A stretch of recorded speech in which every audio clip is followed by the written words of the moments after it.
Chapter 9 Performance Maneuvers Introduction. Flight maneuvers that are initially taught to pilots are designed to be basic and relatively simple, straight and level turns, climbs and descents.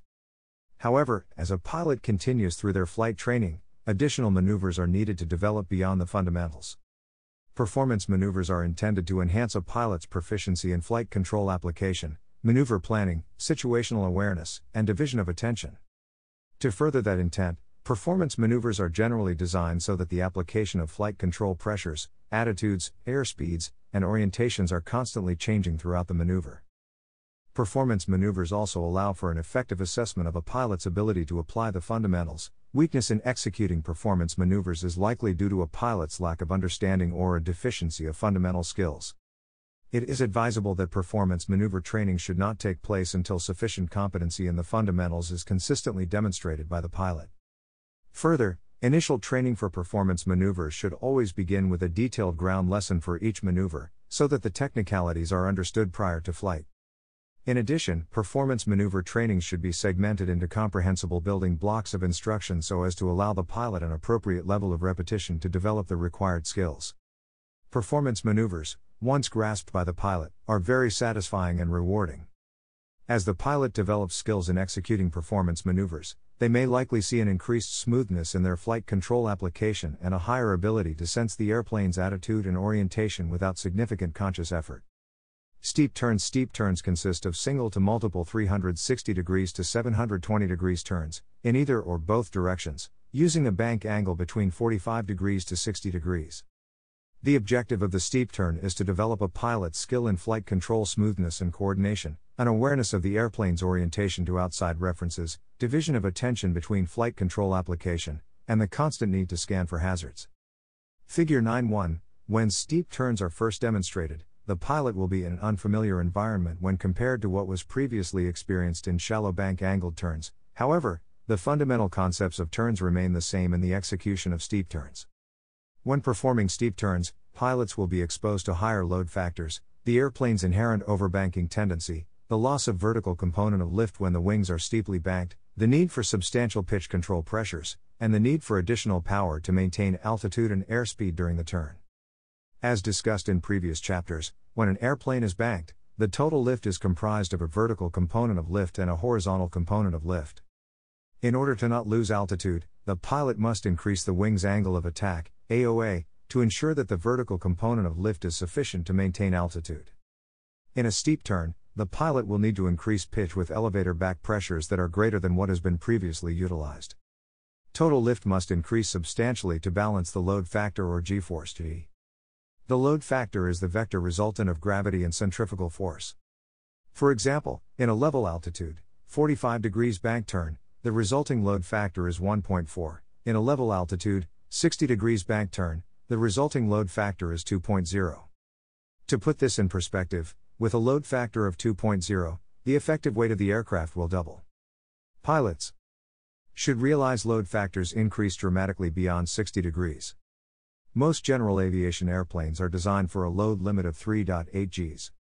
Regardless of the airspeed or what airplane is involved, for a given bank angle in a level altitude turn, the same load factor will always be produced.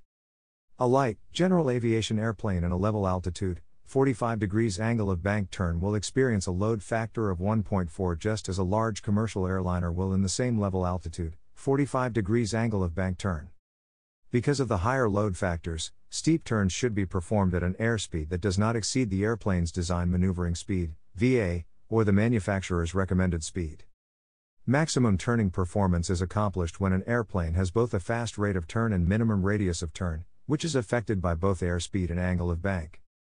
Each airplane's turning performance is limited by structural and aerodynamic design, as well as available power. The airplane's limiting load factor determines the maximum bank angle that can be maintained in level flight without exceeding the airplane's structural limitations or stalling. As the load factor increases, so does the stalling speed. For example, if an airplane stalls in level flight at 50 knots, it will stall at 60 knots in a level altitude, 45 degrees bank turn, and at 70 knots in a level altitude, 60 degrees bank turn. Stalling speed increases at the square root of the load factor. As the bank angle increases in level flight, the margin between stalling speed and maneuvering speed decreases, an important concept for a pilot to remain cognizant. In addition to the increased load factors, the airplane will exhibit what is called overbanking tendency. Recall from a previous chapter on the discussion of overbanking tendency. In most flight maneuvers, bank angles are shallow enough that the airplane exhibits positive or neutral stability about the longitudinal axis. However, as bank angles steepen, the airplane will exhibit the behavior to continue rolling in the direction of the bank unless deliberate and opposite aileron pressure is held against the bank. Also, pilots should be mindful of the various left turning tendencies, such as P-factor, which requires effective rudder-aileron coordination. Before starting any practice maneuver, the pilot must ensure that the area is clear of air traffic and other hazards. Further, distant references such as a mountain peak or road should be chosen to allow the pilot to assess when to begin rollout from the turn. After establishing the manufacturer's recommended entry speed or the design maneuvering speed, the airplane should be smoothly rolled into the desired bank angle somewhere between 45 degrees to 60 degrees. As the bank angle is being established, generally prior to 30 degrees of bank, elevator back pressure should be smoothly applied to increase the OA. After the selected bank angle has been reached, the pilot will find that considerable force is required on the elevator control to hold the airplane in level flight, to maintain altitude. Pilots should keep in mind that as the OA increases, so does drag. Consequently, power must be added to maintain altitude and airspeed. Steep turns can be conducted more easily by the use of elevator trim and power as the maneuver is entered. In many light general aviation airplanes, as the bank angle transitions from medium to steep, increasing elevator up trim and adding a small increase in engine power minimizes control pressure requirements. Pilots must not forget to remove both the trim and power inputs as the maneuver is completed. To maintain bank angle, altitude, as well as orientation, requires an awareness of the relative position of the horizon to the nose and the wings. The pilot who references the aircraft's attitude by observing only the nose will have difficulty maintaining altitude. A pilot who observes both the nose and the wings relative to the horizon is likely able to maintain altitude within performance standards. Altitude deviations are primary errors exhibited in the execution of steep turns. If the altitude does increase or decrease, changing elevator back pressure could be used to alter the altitude. However, a more effective method is a slight increase or decrease in bank angle to control small altitude deviations. If altitude is decreasing, reducing the bank angle a few degrees helps recover or stop the altitude loss trend. Also, if altitude is increasing the bank angle a few degrees helps recover or stop the altitude increase trend. All bank angle changes should be accomplished with coordinated use of aileron and rudder. The rollout from the steep turn should be timed so that the wings reach level flight when the airplane is on heading from which the maneuver was started. A good rule of thumb is to begin the rollout at half the number of degrees of bank prior to reaching the terminating heading. For example, if a right steep turn was begun on a heading of 270 degrees, and if the bank angle is 60 degrees, the pilot should begin the rollout 30 degrees prior or at a heading of 240 degrees. While the rollout is being made, elevator back pressure, trim, and power should be gradually reduced, as necessary, to maintain the altitude and airspeed. Common errors when performing steep turns are not clearing the area, inadequate pitch control on entry or rollout, gaining altitude or losing altitude, failure to maintain constant bank angle, poor flight control coordination, ineffective use of trim, ineffective use of power, inadequate airspeed control, becoming disoriented, performing by reference to the flight instrument rather than visual references, failure to scan for other traffic during the maneuver, attempts to start recovery prematurely, failure to stop the turn on designated heading. Steep spiral. The objective of the steep spiral is to provide a flight maneuver for rapidly dissipating substantial amounts of altitude while remaining over a selected spot. This maneuver is especially effective for emergency descents or landings. A steep spiral is a gliding turn where the pilot maintains a constant radius around a surface-based reference point while rapidly descending, similar to the turns around a point maneuver. Sufficient altitude must be gained prior to practicing the maneuver so that at least 360 degrees turns are completed. Figure 9.2. The maneuver should not be allowed to continue below 1,500 feet above ground level, AGL, unless an actual emergency exists. The steep spiral is initiated by properly clearing the airspace for air traffic and hazards. In general, the throttle is closed to idle, carburetor heat is applied if equipped, and gliding speed is established. Once the proper airspeed is attained, the pitch should be lowered and the airplane rolled to the desired bank angle as the reference point is reached. The steepest bank should not exceed 60 degrees. The gliding spiral should be a turn of constant radius while maintaining the airplane's position to the reference. This can only be accomplished by proper correction for wind drift by steepening the bank on downwind headings and shallowing the bank on upwind headings, just as in the maneuver, turns around a point. During the steep spiral, the pilot must continually correct for any changes in wind direction and velocity to maintain a constant radius. Operating the engine at idle speed for any prolonged period during the glide may result in excessive engine cooling, spark plug fouling, or carburetor ice. To assist in avoiding these issues, the throttle should be periodically advanced to normal cruise power and sustained for a few seconds. If equipped, monitoring cylinder head temperatures provides a pilot with additional information on engine cooling. When advancing the throttle, the pitch attitude must be adjusted to maintain a constant airspeed and, preferably, this should be done when headed into the wind. Maintaining a constant airspeed throughout the maneuver is an important skill for a pilot to develop. This is necessary because the airspeed tends to fluctuate as the bank angle is changed throughout the maneuver. The pilot should anticipate pitch corrections as the bank angle is varied throughout the maneuver. During practice of the maneuver, the pilot should execute 3 turns and roll out toward a definite object or on a specific heading. During rollout, the smooth and accurate application of the flight controls allow the airplane to recover to a wings level glide with no change in airspeed. Recovering to normal cruise flight would proceed after the establishment of a wings level glide.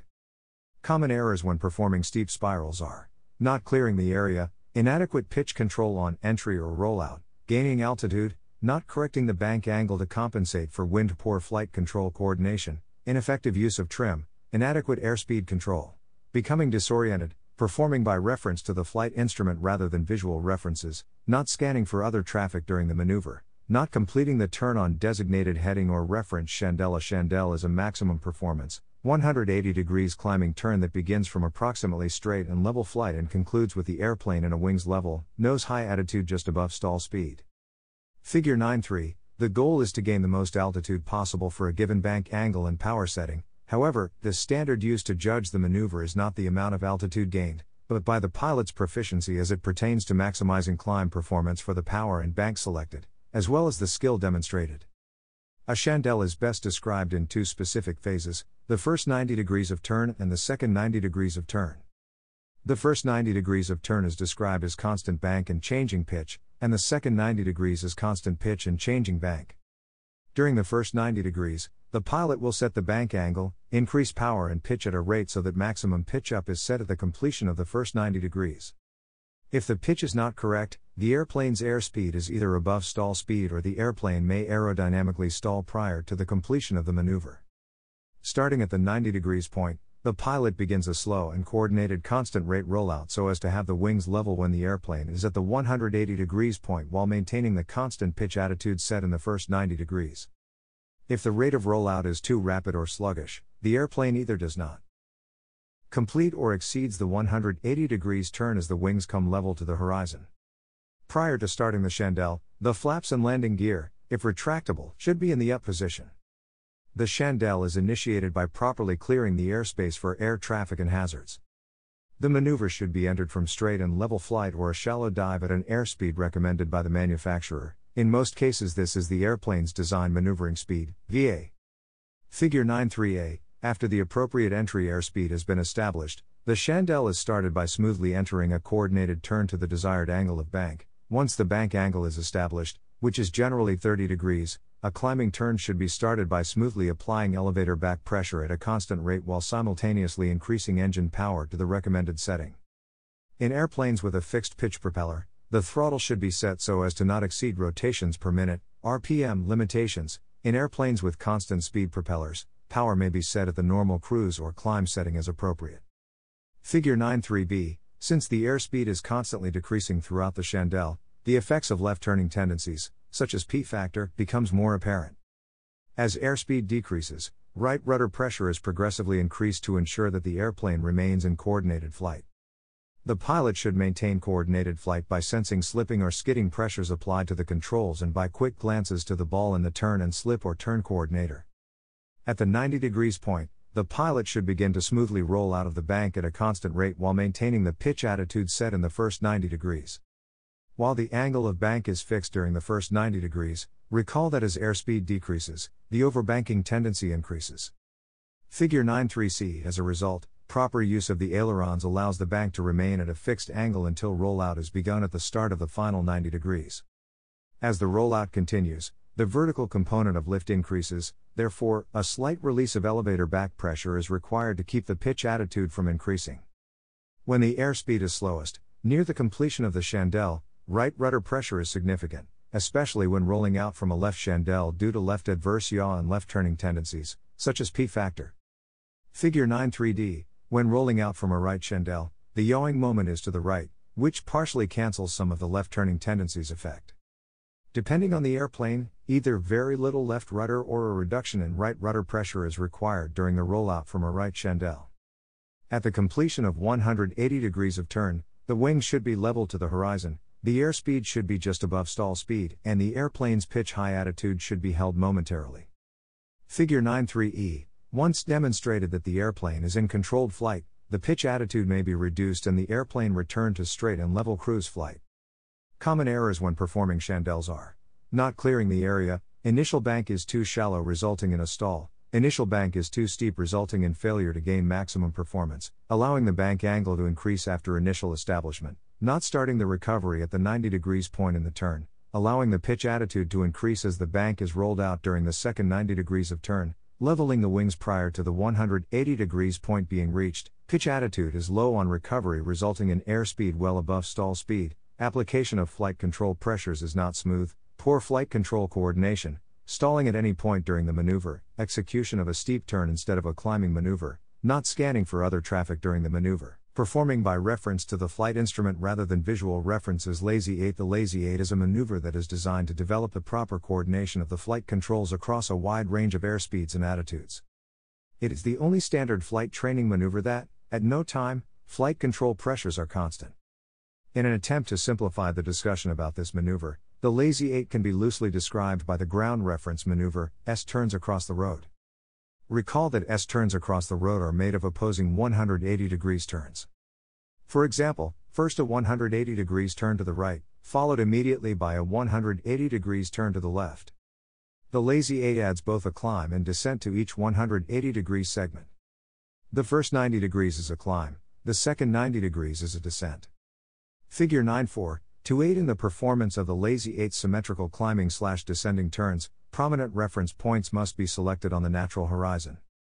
The reference points selected should be at 45 degrees, 90 degrees, and 135 degrees from the direction in which the maneuver is started for each 180 degrees turn. With the general concept of climbing and descending turns grasped, specifics of the Lazy 8 can then be discussed. Shown in Figure 9.4a, from level flight a gradual climbing turn is begun in the direction of the 45 degrees reference point. The climbing turn should be planned and controlled so that the maximum pitch up attitude is reached at the 45 degrees point with an approximate bank angle of 15 degrees. Figure 9.4b, as the pitch attitude is raised, the airspeed decreases, which causes the rate of turn to increase.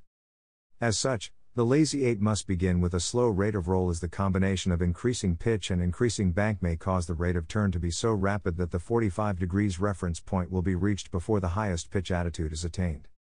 At the 45 degrees reference point, the pitch attitude should be at the maximum pitch up selected for the maneuver while the bank angle is slowly increasing.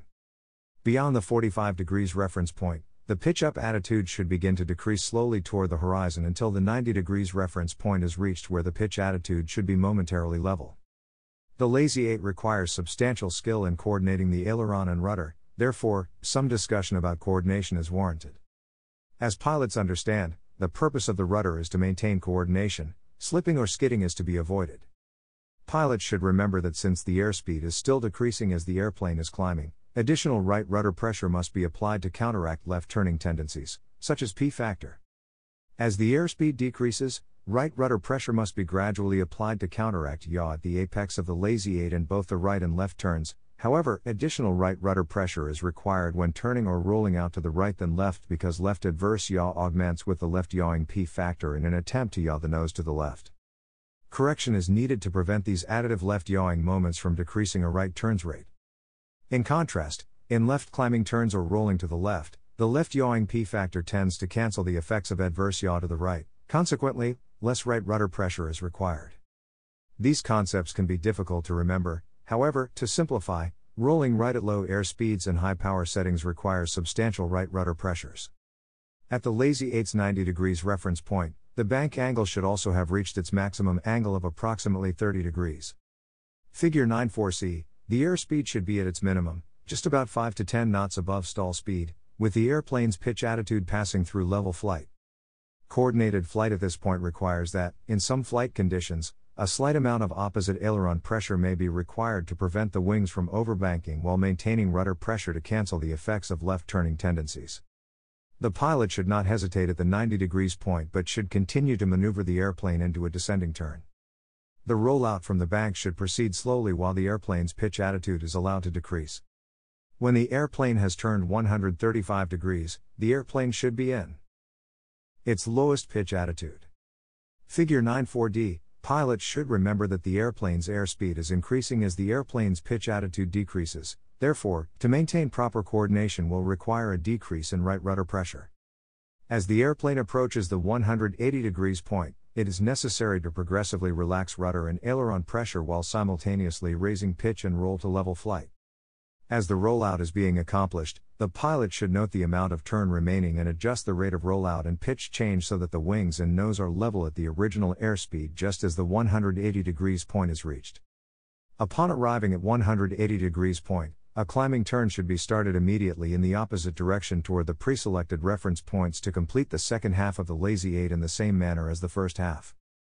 Figure 9.4e, power should be set so as not to enter the maneuver at an airspeed that would exceed manufacturer's recommendations, which is generally no greater than Virginia power, and bank angle have significant effect on the altitude gained or lost. If excess power is used for a given bank angle, altitude is gained at the completion of the maneuver. However, if insufficient power is used for a given bank angle, altitude is lost. Common errors when performing lazy 8s are not clearing the area, maneuver is not symmetrical across each 180 degrees, inadequate or improper selection or use of 45 degrees, 90 degrees, 135 degrees references, ineffective planning, gain or loss of altitude at each 180 degrees point, poor control at the top of each climb segment resulting in the pitch rapidly falling through the horizon, airspeed or bank angle standards not met, control roughness, poor flight control coordination, stalling at any point during the maneuver, execution of a steep turn instead of a climbing maneuver, not scanning for other traffic during the maneuver, performing by reference to the flight instrument rather than visual references. Chapter summary. Performance maneuvers are used to develop a pilot's skills in coordinating the flight controls use and effect while enhancing the pilot's ability to divide attention across the various demands of flight. Performance maneuvers are also designed to further develop a pilot's application and correlation of the fundamentals of flight and integrate developing skills into advanced maneuvers. Developing highly honed skills in performance maneuvers allows the pilot to effectively progress toward the mastery of flight. Mastery is developed as the mechanics of flight become a subconscious, rather than a conscious, application of the flight controls to maneuver the airplane in attitude, orientation, and position.